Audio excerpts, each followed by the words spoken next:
الله. أهلا بكم أيها الإخوة والأخوات. المنتخب المغربي الأولمبي اليوم على موعد مع التاريخ.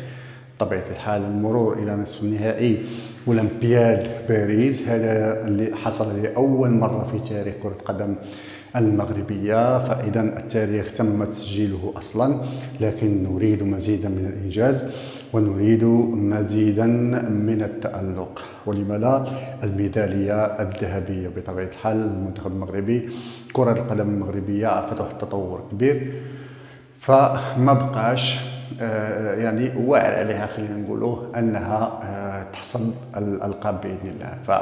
فتيكفي واحد الزياده في الثقه في النفس، ومع التركيز والانضباط بطبيعه الحال للوصول الى هذا الهدف.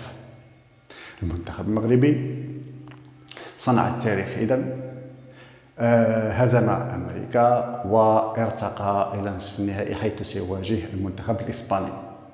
المنتخب الاسباني عندنا معاه يعني نوازل، واخرها بطبيعه الحال كان في مونديال قطر. فهذا المونديال هذا كان له ما له، وكان له من الاثر الايجابي والطاقه الايجابيه ما يجعل اللاوعي ديال كل لاعب يعني اصبح متقبلا للتألق، متقبلا لهزيمة أي منتخب. فاليوم هزمنا الأرجنتين، هزمنا أمريكا الجنوبية، إذن أمريكا الشمالية، هزمنا أوروبا. فلا أدري يعني ماذا ننتظر، يعني اش تنتسناو باش نبداو تنوصلوا للدور النهائي والمقابلات النهائية، باش نبداو تنحصلوا على الألقاب. إذن فتيخص واحد شوية ديال الانضباط اكثر، واحد شويه ديال الثقه اكثر. بطبيعه الحال العناصر ديال المنتخب المغربي راه غاديين وتيوعاو انا اكثر واكثر بهذا الشيء، وتعرفوا بان المغرب والمغاربه بداو تيتسناو الالقاب حتى على المستوى الدولي، بداو تيتسناو الميداليات حتى على المستوى الدولي. فاذا هاد اللعابه هادو راه واعيين بهذا الشيء، وتنتمناو هذا الوعي هذا يترجم على ارض الواقع. اسبانيا بطبيعه الحال منتخب كبير، عندهم كره، عندهم تكتيك، عندهم فنيات، عندهم تاريخ، عندهم في اللاوعي ديالهم بانهم قوه يعني كرويه كبيره. ممكن كما تيقول المحللين انهم يصنعوا هدف من لا شيء، يصنعوا فرص من لا شيء، ممكن يباغتوك في اي لحظه. لكن ايضا المنتخب المغربي، اللعابه المغاربه يعني هم لعابه يمارسون في هذه البطولات، وبالتالي هم على اطلاع ايضا بذلك التكتيك وبتلك الفنيات وبتلك الثقافه الكرويه اللي عند هؤلاء.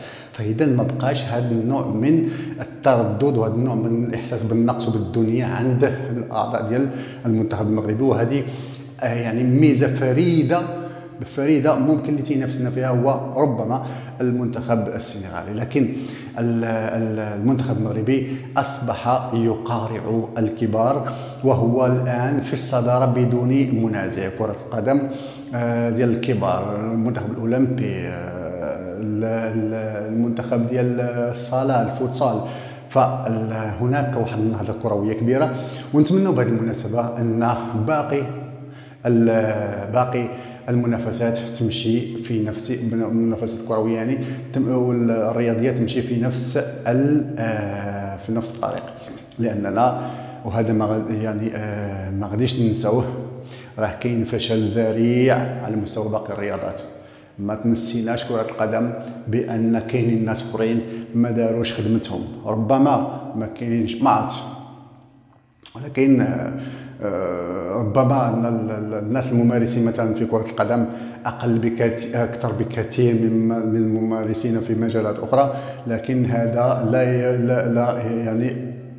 لا يحجب يعني المسؤوليه ديال الناس اللي ساهرين على هذه المجالات هذه، وان لهم يد في هذه النتائج، ويجب العمل على هذا الاتجاه.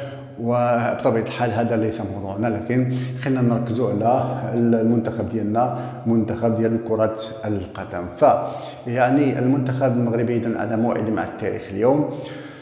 آه، الجمهور وما أدراك ما الجمهور يعني، وما أدراك ما الجمهور. حنا شفنا في مونديال قطر بأن المنتخب المغربي ما كانش تيلعب في قطر، ما كانش تيلعب برا بلادو، لا كان في بلادو، زيادة على أن قطر هي البلد الثاني ديال المغاربة بطبيعة الحال.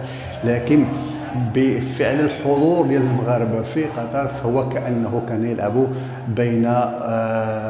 بين يعني اخوانه في المغرب. فاذا المنتخب المغربي عنده جمهور قوي وقوي جدا، اذا صدقوا اذا قالوا انه اللاعب رقم 12 ان لم يكن اللاعب رقم 1. لان لما تكون تتلعب في التيران وتتحس بداك الدفء اللي تيجيك من بالمدرجات، وتتحس بانك مدعوم، وهذا الشيء تيجبد منك، حتى ولو لم تكن عندك واحد الامكانيات كبيره تيجبد منك، يخليك تجبد كل امكانياتك.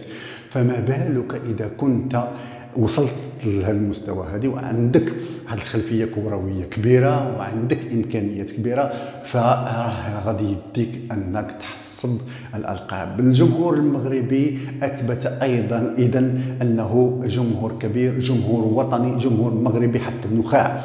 يعني في فرنسا لم يعني يغيب عن مقابله واحده للمنتخب المغربي، وظل يدعم، وظلت الرايات ديال المغرب ترفرف في المدرجات طيله هذه المنافسات وطيله يعني تواجد المنتخب ولاعب المنتخب المغربي. اذا الجمهور المغربي، المغاربه حيثما حلوا وارتحلوا دائما عندهم هذا الارتباط بهذا العلم وبهذا الوطن، دائما اوفياء له واوفياء لمن يمثله. فاذا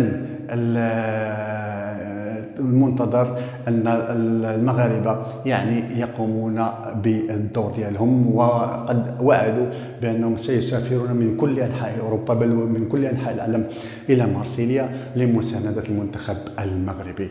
وعلى فكره مارسيليا حدا اسبانيا، يعني محتاجين المنتخب المغربي محتاج فعلا دعم الجمهور ديال المغرب، ديال الجمهور المغربي.